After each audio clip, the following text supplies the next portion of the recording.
Hello, I hope that you all had a pleasant weekend. And today we're going to talk about conflict management or managing conflict within an organization, specifically the importance of managing conflict within an organization. We're going to differentiate between task and relationship conflict, and we're going to diagnose various causes of conflict. In one of your homework assignments, we're going to identify your natural tendency towards conflict. So in the previous assignment, I had you guys do the MBTI personality indicator, right? So we all have personality preferences, either towards introversion or extroversion, thinking, feeling, judging, et cetera, et cetera. We also have tendencies, natural tendencies, towards how we manage conflict. And the Thomas Kilmann instrument will identify your preference towards managing conflict. So the first question of the day, right, is conflict harmful to an organization? I'll let you ponder or pause for a second and think that over. And the answer is it does not have to be. So if managed correctly, conflict can be very helpful to an organization. Idealistically, it allows for debate and problem solving. We should not presume conflict is negative or bad, but we should avoid behaviors that can lead to ego-driven conflict. This is when conflict gets sour and unnecessary and unproductive. It absolutely solves nothing. Again, if managed, conflict can be a key component to how organizations self-learn and grow. So I want to start with this quote. Conflict is inevitable, but combat is optional. And one of the things I stress with clients and students is I will grant you that we might not have a whole lot of control over our emotions, at least in what's going on in our head, right? We are the product of millions of years of evolution. This is just how we are wired, right? However, you can absolutely control what comes out of your mouth. You can control your actions and your behavior. So when we talk about managing conflict, this is key, is managing ourselves and managing our behavior, maintaining our composure, not losing our temper. So again, conflict is inevitable, but combat is optional. Let's talk about some myths surrounding conflict. So one of the first myths is that harmony is normal and conflict is abnormal. And so my retort to that would be, have you met any humans lately, right? Our natural state is certainly not harmonious, right? It's almost the opposite. Our natural state is almost conflict. Another myth is anger is the primary emotion of conflict. Well, my answer to that would be, if you focus on your ego, it will be, right? But if you're trying to improve an organization, the primary emotion should really be curiosity. How can we be more productive? How can we improve our station, our situation? How can we make more money? I know I'm being idealistic here, but really you should try to turn on the curiosity aspect of your mind, the inquisitive part of your mind to try to solve a conflict, not more some of the more primal emotions within us, right? Fear and anger do take hold when the stakes are high. Again, raising the importance of maintaining your composure. When the stakes are high, questions run through your minds. Will my organization go out of business? How do I stop this person from sinking my company, right? Try your best, along with maintaining composure. Remember what we talked about in Aristotelian persuasion, right? If we are in conflict with someone, treat it as a puzzle, right? Not a boxing match, right? Treat it as something to be solved, don't bathe it in a swirl of emotions and anger. So another myth is that negotiation creates one singular winner and one singular loser? Well, sometimes yes, absolutely. Right? I'm a pragmatist, and this is the case in some circumstances, but it doesn't have to be. Not all the time. There are situations where both parties can win. You just have to dig deep enough to find a solution. Both sides winning, right? This should be the ideal. This is what we're reaching for. Even if reality doesn't always allow for this, right? We should still at least try for it. The execution of this ideal is certainly tough to achieve, especially when we're talking about egos and fear. But again, it's the ideal. It's what we're striving for. Another myth is that conflict is generally a personality problem.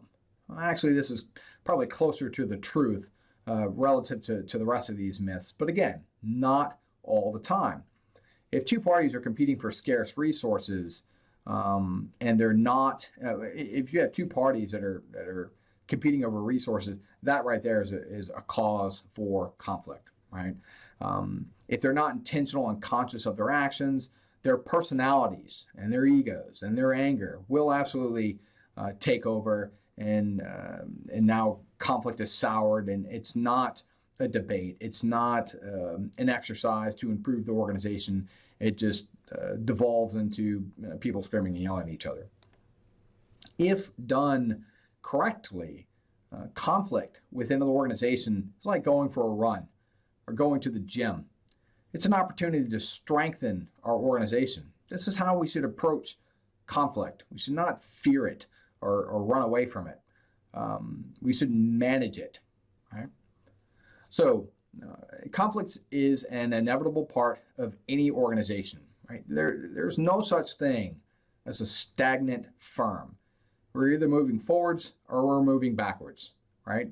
We're either beating the competition or the competition is beating us. So as we attempt to adjust, the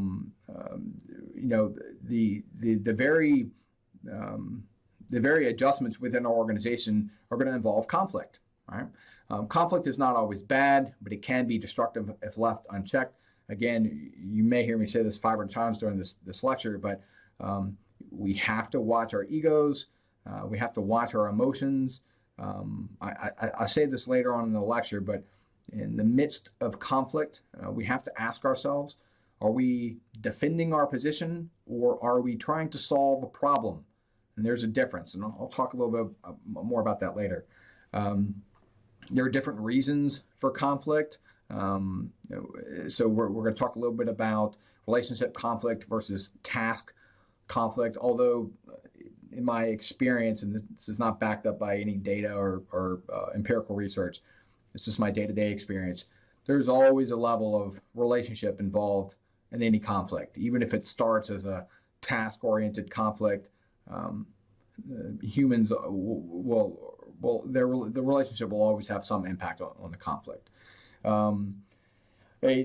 Lastly, and those of you, you're all in the workforce, you know this very, very well, that a good chunk of your job is managing the employees that report to you and managing their conflict, or you managing conflict with maybe a supervisor or a peer, right? This takes up a big part of our thinking, or it takes up a lot of real estate in our mind throughout our day. So the text breaks this down into two nice, neat, tidy little bundles of conflict is either task or relationship. And that's a fair empirical observation. Again, it's been my experience that it always boils down to the relationship and your relationship with the other person and how you engage in that conflict. Let's talk about diagnosing the sources of relationship conflict and task conflict. So relationship-centered conflict stems from what has transpired between two or more people, right? They get along or they don't get along. They have different personality types on the MBTI, right? That's just an example. There's others, but they just don't mesh well, right?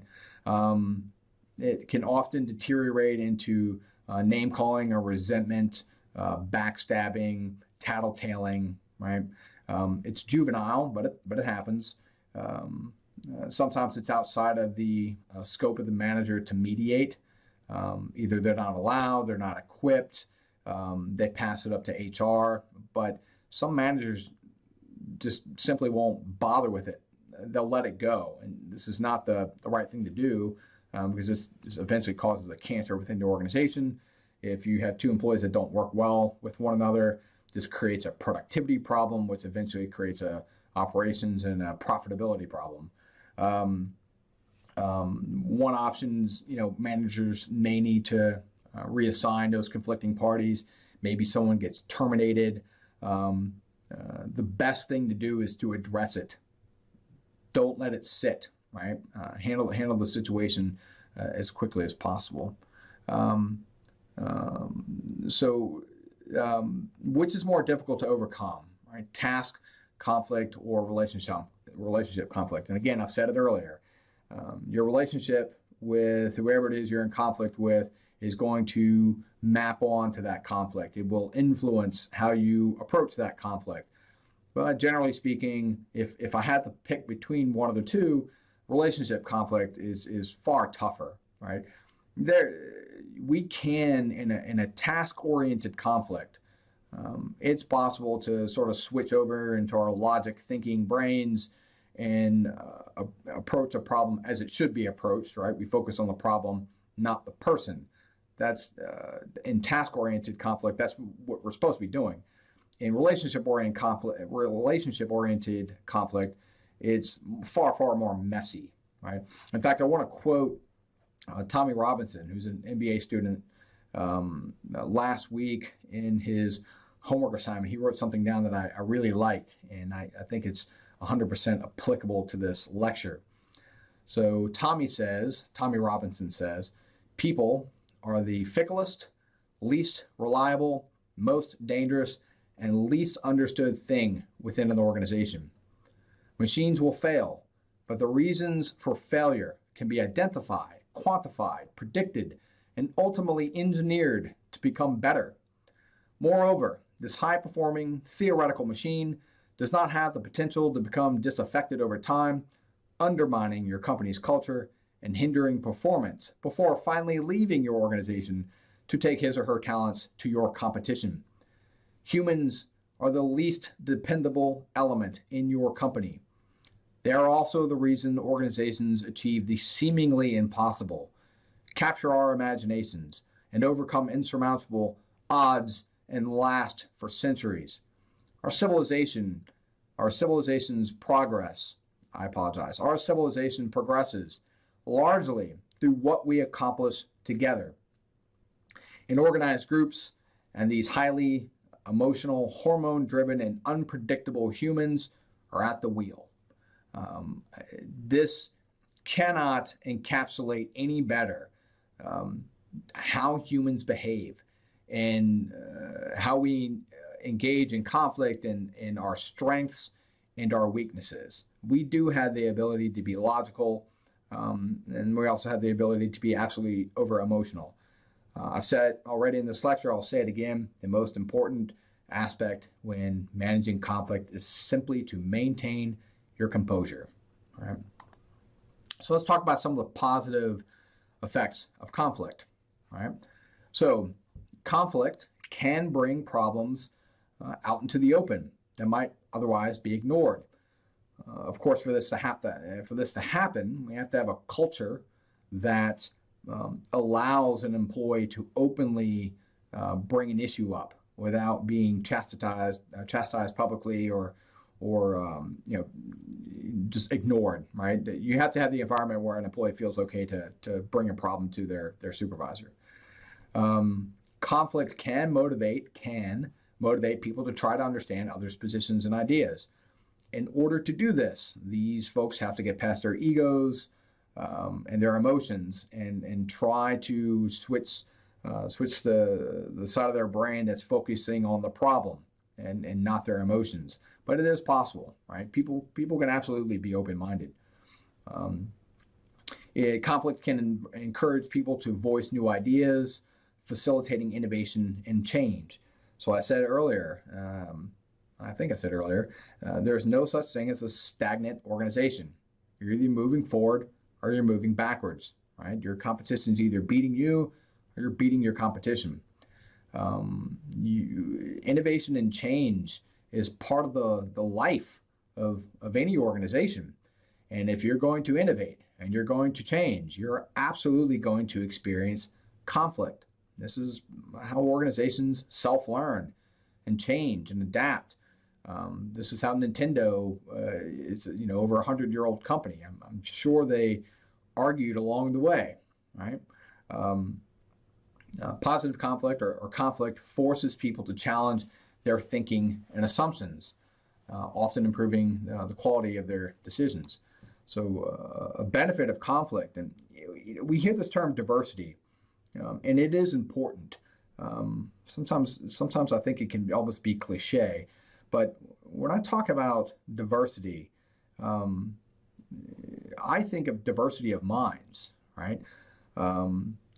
If just leaving aside gender and sexual orientation or race or religion, just look at the Myers-Briggs, which is only one psychometric. There's tons of others that demonstrate that humans have multiple ways of thinking. And if you get multiple humans in a room at one time with all of their conflicting personalities and different ways of thinking to focus on a problem, you end up with a high quality outcome. If everyone in the room thought the same way, your product is more your outcome would be more two-dimensional, and likely you've overlooked many potential problems along the way. And so this diversity of thinking is important, but also with this diversity of thinking, you have to manage conflict carefully, right? So let's talk about some of the negative effects. So it can lead to negative emotions and stress. Employees can get irritated with one another and fight, right? It can, I don't want to say often, but it can reduce communication between participants, which can hurt collaboration. So if I have two employees that absolutely need to communicate, but because they're so immature and upset with one another, they refuse to, this can hinder operations. This can hinder the efficiency of your organization, the efficacy of your organization. Ultimately, it all goes down to the bottom dollar. It can impact and damage profitability, right? It can, so I say here, it can cause leaders to avoid participative leadership. Instead, they would rely on top-down authoritarian decisions. So what do I mean by this? It's if middle management is scared to engage in conflict, right? They may not bring these ideas to the forefront that could lead to innovation and facilitating change within the organization. They just say, we'll rely on the CEO or the C-suite guys, right? We're not going to participate in the problem solving here. And I'm pretty sure I talked about this in an earlier lecture, but this is an inefficient way to run the organization, right? If I have 100 folks in a company and I have one CEO and all of the decisions come out of that CEO's head, I have 99 other brains that I've not tapped for ideas and to sort of foster decision making, right? We don't want to create a culture in which our middle management folks and our employees are fearful of bringing up new ideas to the organization, right? In fear of conflict, right? So the last is conflict. A negative aspect of conflict can result in stereotyping and work group decisions. So what do I mean by that? Anybody that's worked in a plant, a lot of you guys are in the petrochemical field or industrial plant, you work in industrial plants, you can appreciate the very natural conflict between maintenance and production or maintenance and procurement, right?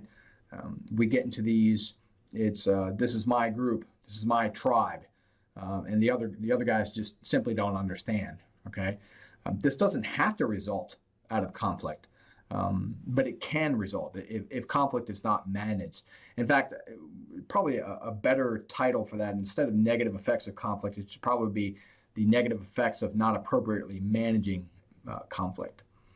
So the next here, so I got a picture of, this is Jamie Heineman and Adam Savage. So these two guys hosted a show called Mythbusters. Now they worked together for 25 years or so, but I think the show probably ran for around 10 years. And what's interesting is they hated each other, which is interesting because I watched the show when I was younger. I enjoyed it. And you could see some banter between these two guys, but they never really seemed like they outright just disliked each other. They almost, on some level, they seemed friendly. So one of the most interesting aspects of Mythbusters is the fact that the working relationship between Adam Savage and Jamie Heineman was built on respect and mutual appreciation for what they do. Possibly the biggest myth the duo has busted was the belief that you cannot work with someone you don't get along with. So I'm going to pause this for a second here. These are two people who figured out how to put their emotions off to the side, how to put their egos off to the side for the benefit of the organization. So I'm going to, well, let me get through these two quotes here, and then I'll talk about Tommy again, because he had another good point in his homework that I want to bring up. So this is from Adam Savage. So Jamie and I make no bones about the fact that we are not friends. We don't get along very well together on a personal level, and in 25 years that we've known each other, we have never had a dinner alone together. We do not choose to hang out if we don't have to. And then Jamie says we, sort of manage to tolerate each other. So I'm going to try to tie this to what something Tommy said in his homework assignment. This is a good example, Jamie and Adam. This is a good example of the people within the organization putting the organization first and not putting their egos first. Now, this is going to be an awkward segue, so bear with me. So I'm quoting Tommy Robinson again here, and he says, "The often repeated adage that people are our greatest resource is a flippant corporate phrase quickly discarded when financial expectations are not met." He goes on to say, despite that he believes the concept that people are our greatest resource, he believes in that wholeheartedly. So this is difficult, right? When reality crashes up against our ideal that people are our greatest resource, right? This reality of money and staying alive and staying in business, right? This is really, really hard when reality crashes up against the ideal that people are our greatest resource. So this is my philosophy on this. And Adam and Jamie sort of, they touch on this. This is applicable.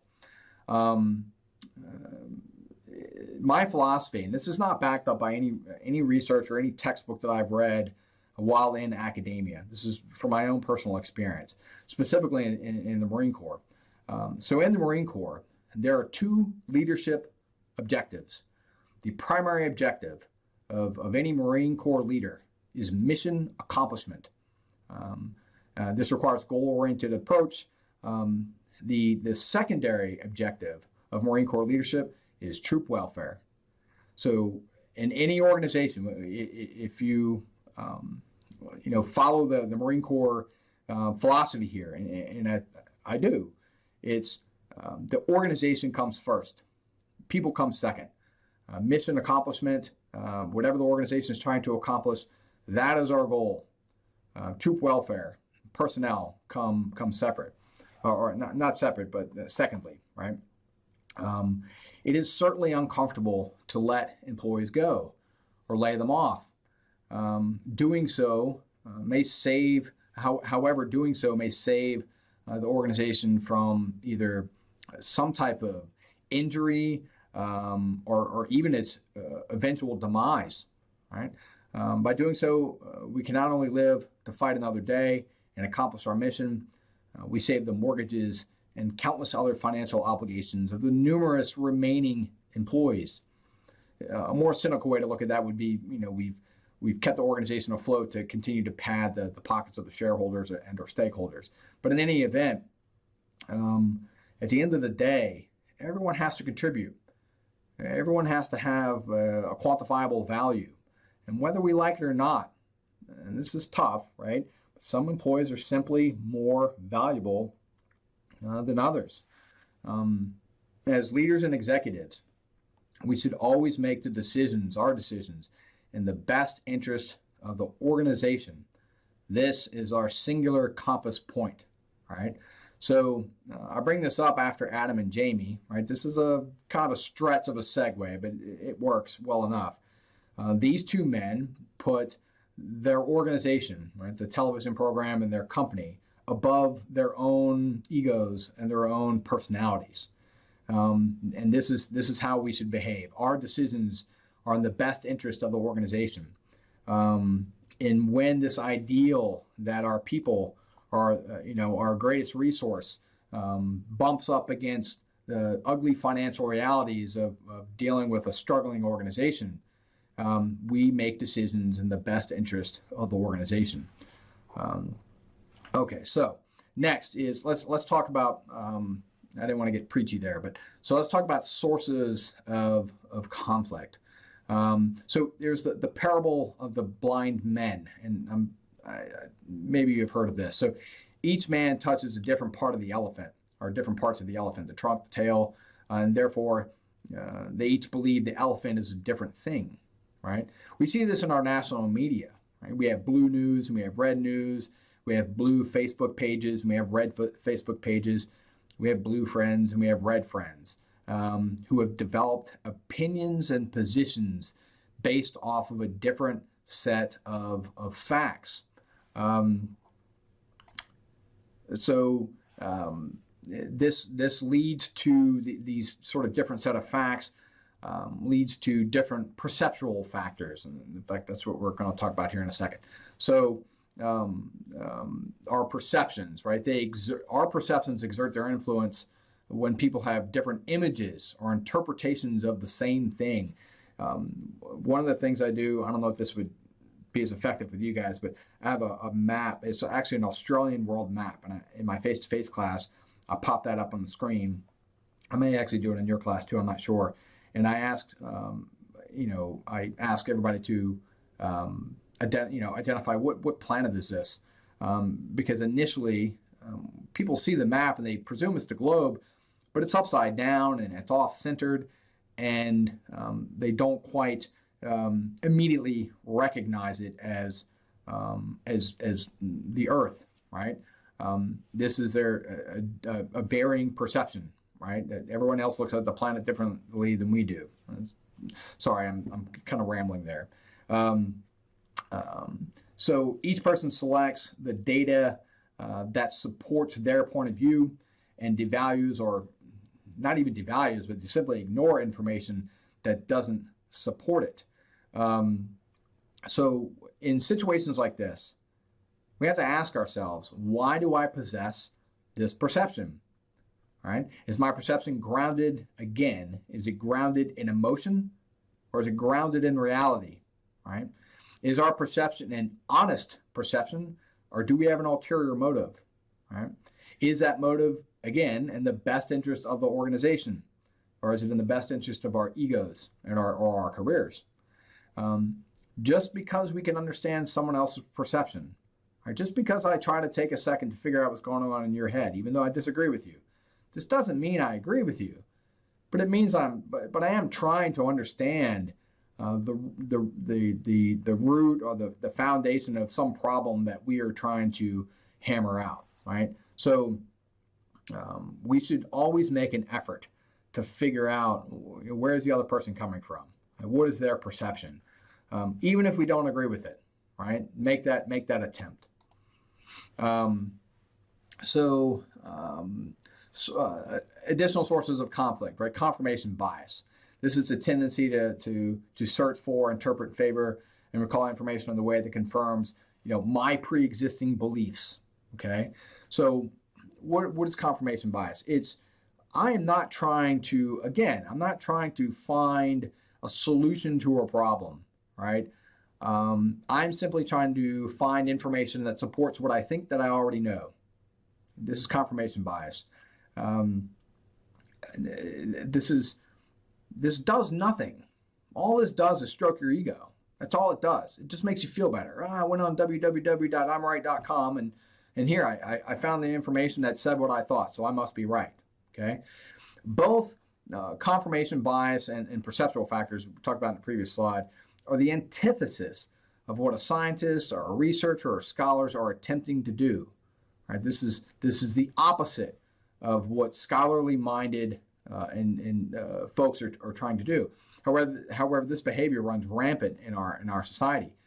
Without focusing on solving the problem, people or employees devolve into unnecessary conflict, and the conversations become he said, she said, and they end up focusing on defending their positions and not solving a problem. Right? This is a massive waste of time and energy. It does nothing to solve our problems. Right? I can't stress that enough. It is a waste of time. All right? If you're self-aware enough, when these perceptual factors and biases come into play, you should be constantly asking yourself and the whoever you're in conflict with, anytime you come to a pinch point in the, well, I'll call it an argument, right? An argument or the conflict. Are we solving the problem? Are we just defending our positions? Right? Am I just trying to back up that I'm right and try to, launch an avalanche of information that supports my side, right? Without trying to understand your side, right? Is that what we're trying to do, or are we actually trying to solve a problem? This takes actually one of the clients I'm working with right now. He and every person in this company behave this way. So they are consistently defending positions. And in my meetings with him, because I get caught into this too, I will stop the conversation and say, are we trying to solve a problem? Or are we just defending our position? All right. You will have to constantly remind yourself of this. But this is useful. We should be trying to solve the problem, not defend our position. Right? Okay. So role factors. So I kind of talked a little bit about this earlier. So people believe that their roles within an organization are in conflict. This happens all the time in the industrial plants. I alluded to it earlier, right? Production versus maintenance, maintenance versus procurement, everybody versus HR. In all the organizations, this role factor conflict manifests itself in sales versus operations. So we hear terms like silos or silos within an organization. That's what we're talking about here when we say role factors. So to some degree, because it's humans involved, these conflicts are wrapped up in fear or insecurity to a degree. They're also wrapped up in fighting over limited resources or differing expectations. Right? An example of this: if maintenance, in an industrial plant, if maintenance doesn't get this valve repaired, we'll be down for X number of hours. We'll lose, millions of dollars, and somebody's going to get in trouble. Right? This is the fear part of it. So, in this, when we find ourselves here, communication and managing conflict is immensely important. It doesn't necessitate flaring tempers. Right? It does necessitate over communication. And collaboration and holding each other accountable. Calm heads should prevail here, right? If you think about it, when someone does lose their cool, and this happens a lot in the plants. At least in my experience, it happens a lot in the plants. You have a problem, you come up with a solution. It is absolutely possible to make the right decision, but execute it poorly, right? It is you can execute your solution in such a way as to just disenfranchise everybody, get everybody upset with you. No one has buy-in. No one's going to help you in fixing whatever the problem is. This is what happens when we behave inappropriately. This is why maintaining composure is so important when managing conflict.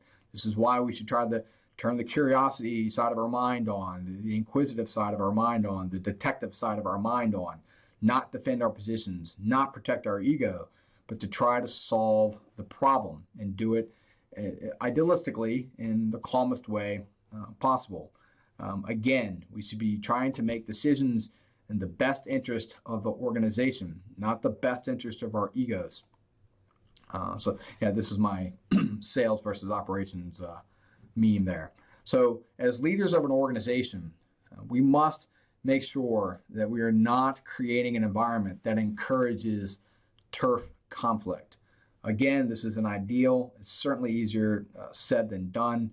But everyone should have this mentality that I'm doing what's good for the organization, not I'm doing what's good for sales or I'm doing what's good for operations or et cetera, et cetera.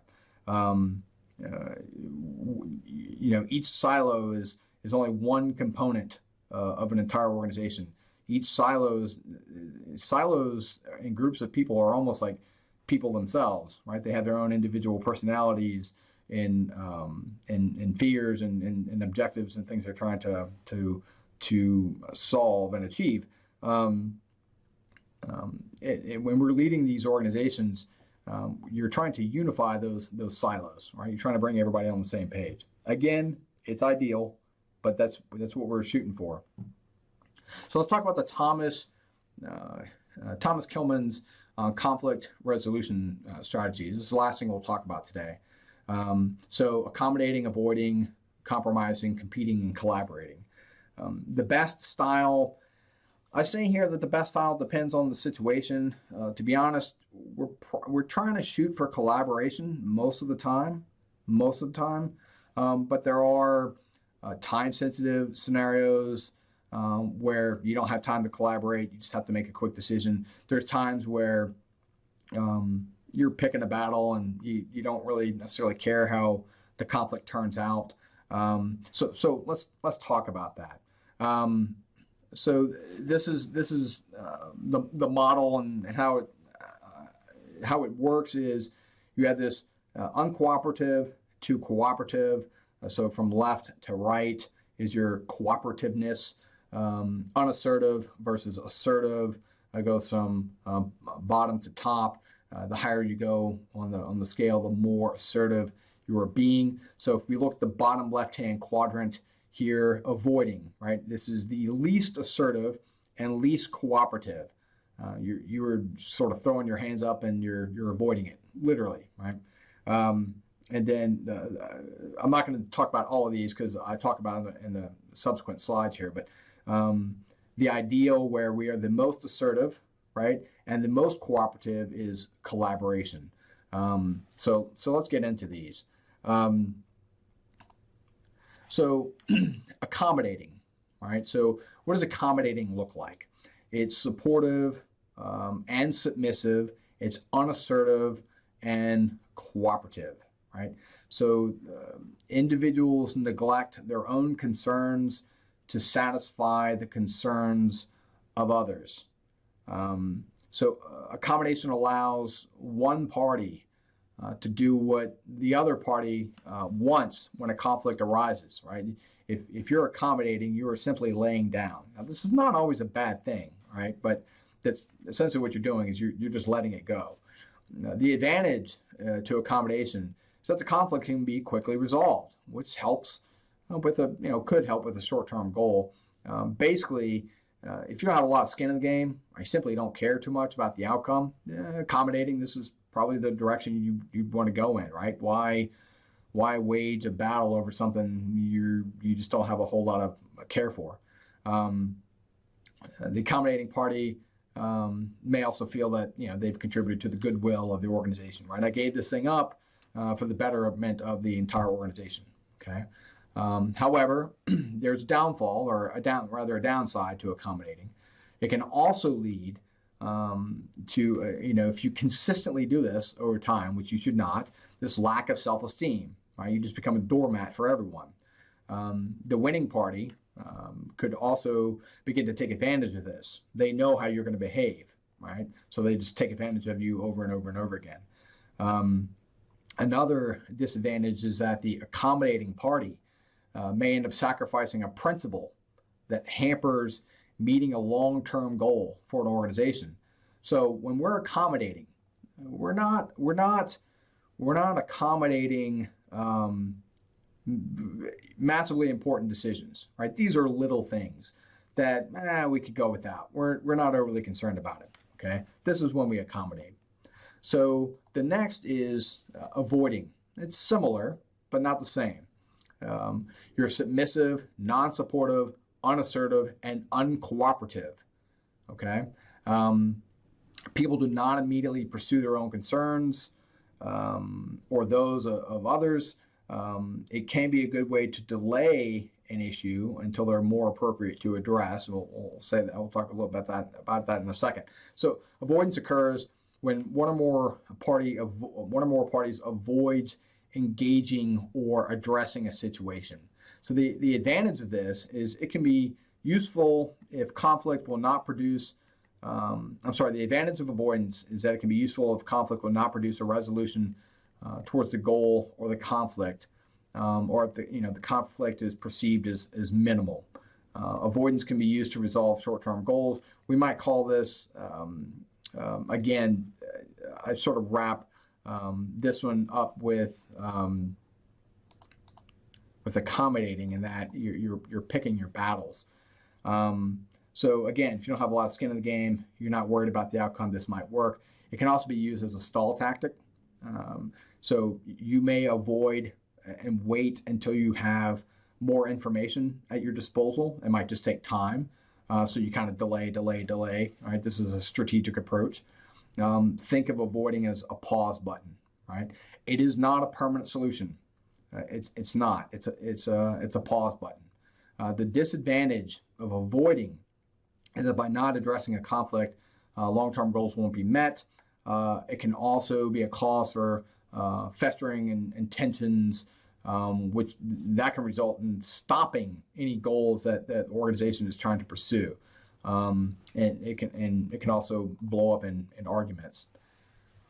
So, see, the third one here, compromising, all right, is finding some mutually acceptable solution that partially satisfies everyone involved.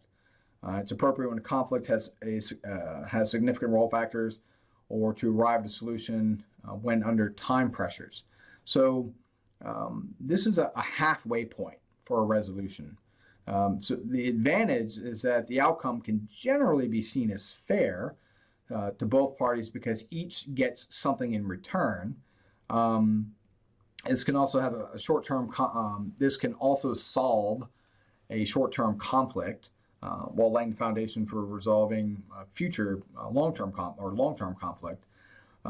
There's a disadvantage here, and I have a kind of a silly story I'll share with you. So the disadvantage of a compromise is that neither party leaves the negotiating table completely happy. All right, since the compromises are short-term, they usually indicate that another conflict could, potentially sprout up again in the future. I think of compromising, and I don't want to give you a complex, but I think of compromising. It's almost lazy. Right? This can be a lazy way of solving a conflict. Right? We're not. We can't dig deep enough to really come up with the real solution. So we're just going to cut this thing in half. So here's my silly story. I hope you guys can appreciate it.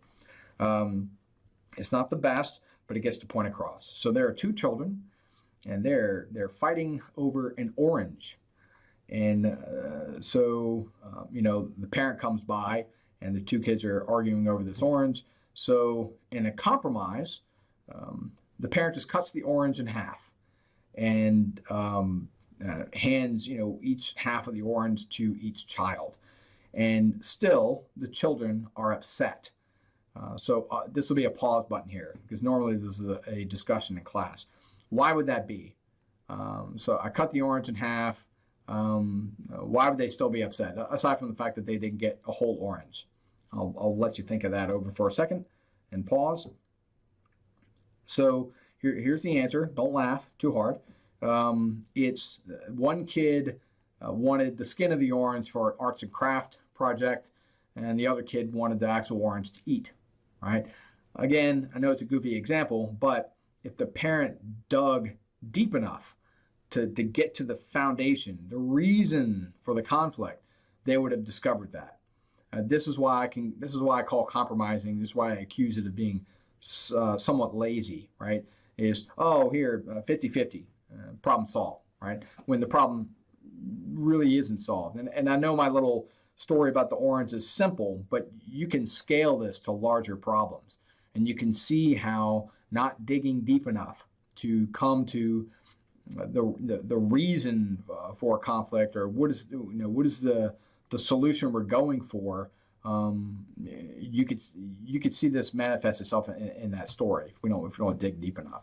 So is it the last? Nope, one more. So competition, all right? So competition is defined by being dominant and non-supportive. Individuals pursue their own concerns aggressively at the expense of others. Now, I want to point this out. So individuals pursue their own concerns, right? When we're in conflict, we're always checking ourselves. Why am I in conflict? Is it my emotion that makes this so important? Is it my ego that makes this thing so important? What is it? Right. So if you can get past that and say, well, I'm behaving in the best interest of the organization, and you're competing, well, then okay, so be it. But this is a question we should consistently ask ourselves. Right. It's very, very easy for the human brain to get stuck on a position, and rational thinking and logic are out the window, and we're simply behaving emotionally. Right? So competition occurs. One party absolutely feels they have the authority to be right, and the other party must give in regardless of that feeling. So another military example, right? A Marine Corps drill instructor, they have absolute authority over their recruits. There is no compromising. There is no committee meeting. There is no let's talk about this and have a discussion. It's you do what I tell you to do, and you do it now. That's appropriate in the military. I won't get into that in this lecture, but there's a place for that in the military, and it's appropriate in the military. It is not always appropriate in the private sector, right? We're not, when we go into our offices daily, we're not in fighting holes, dodging,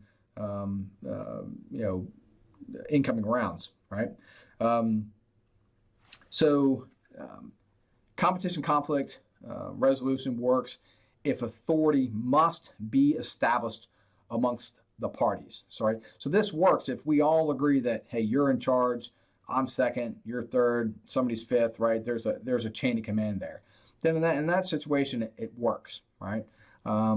It's also quick, right? Think about someone making sort of a quick dictatorial decision, right, or an executive decision over the time it takes to collaborate and work through a problem, right? So the advantage here is it's quick. It's a quick solution, right?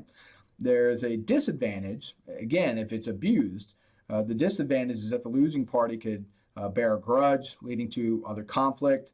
The personal stake and the competitive nature can negatively affect relationships, right? So you do something, I'm mad at you, now I'm permanently mad at you, right? So when competing, we have to be selective when we're behaving this way, okay? There are times where it absolutely must be executed. So I'll give you an example. I started out as a consultant with an organization and ended up being their president and COO. And before the first day I got to the office, I got an opportunity to look at their profit and loss statement and their balance sheets. And I'm probably giving you guys some clues to some upcoming assignments. But one of the problem was they were overspending on salaries, and they were overspending on their medical benefits. And this was around the time, it was actually about this time in 2016, where they had the opportunity to redesign their benefits. And the problem with this organization was their benefits were insane. I don't think Louisiana senators were getting these types of benefits, and it was costing them a lot of money. So before I even started, one of my suggestions to the CEO was, you have to address this. You have to fix this problem. We need to go to your insurance provider now that we can do that, because it was that time of the year, and we need to get lesser packages. And the CEO was not happy with me. He actually said that I was inhuman. But at the end of the day, if they didn't do that, if they didn't reduce their spending when it came to medical benefits, the company was going to eventually go out of business. So I tried to compromise. I didn't even try to compromise. I tried to collaborate. I tried to say my side of the argument, but he was thinking very much with the feeling aspect of his brain and not the logical aspect of his brain. So eventually I even though he outranked me, he was the CEO, I just willed myself, sorry about that, I just willed myself to the negotiating table with the insurance sales folks, and we got a less expensive package. I was not compromising there. I was absolutely competing, and he just capitulated. So that's an example, and the stakes were incredibly high. They were very high in that situation. I may have not behaved that assertively in a less important situation. So anyway, that's an example. When you can use competing, use it selectively, and it's really when you know you are 100% correct. There's absolutely no doubt in your mind that this is the right, logical, correct approach. Okay, but again, this is a hammer, and you don't always use hammers in your toolbox, right? There are other tools in your toolbox, so don't always use the hammer. Okay, so last is collaborating. So collaborating is dominant and supportive. It's assertive and collaborative. It's all the above, right? So collaboration is the win-win form of conflict resolution, in which at the end of the negotiations, both parties feel they have gained something and no one feels as though they have lost something. And it's very effective with long-term solutions because everyone has buy-in, everyone has skin in the game, everyone had their opinions heard, okay? There is a disadvantage, which it's really only a disadvantage in time-sensitive situations, right? It takes a long time to collaborate. You have to get everyone's opinion down on the table. You have to argue and debate and mull over it. But if everyone's willing to do this, you do get a higher quality solution than what you would have if you maybe railroaded it, like I did in my previous example. So that's really the only sacrifice. It just takes time. Also, both parties must be interested in advancing towards the same goal for the collaboration to work. You also have to trust each other. Okay, if there's there has to be a high level of trust that I'm behaving in the best interest of the organization, and so are you, and we will get through this. Okay, so that's collaborating. This is the 5 conflict resolution strategies. You do have a homework assignment around this. We're going to talk about that in a second here. So you guys have two assignments for this week. The first is this family business case study. So if we click on this, you're going to get two documents here, an Excel spreadsheet, which is the profit and loss statement, and then this Word document, which is actually this case study right here. Read through this. A lot of the financial decisions you're going to have to make, I think, should be pretty obvious to you guys. I even say that here in the assignment. So, but what I want you to focus on is, I mean, remember, you can make the correct technical decision, but execute it improperly if you don't communicate it appropriately or lead your folks through it appropriately. It can be just as disastrous as making the wrong decision. So I want you to place some emphasis on how will you execute that decision and manage the climate of the organization after you've made these financial decisions. And then, again, I talked a little bit about this during the lecture, but how are you going to deal with the CEO? What are you going to do with this person? Can you incorporate them? How do you get the employees to trust you, and can you incorporate the employees as part of that turnaround effort? And this is very important. So focus on this in your writing. The second part of your assignment, this shouldn't take you very long. So I want you to, let's back up here, sorry. I want you to go into this folder. You're going to see the Thomas Kilmann conflict mode instrument. So you're going to fill this out, answer all these questions, right? And then from there, you will glean something about yourself and how you manage conflict. And then I want you to answer these questions. And that's it. This is the easier of the two. Some of these assignments, I just want you guys to have some awareness. This and the MBTI is those assignments. So that's it. Hope you guys have a good week. If you have any questions or anything, as always, please don't hesitate to reach out to me. Have a good week.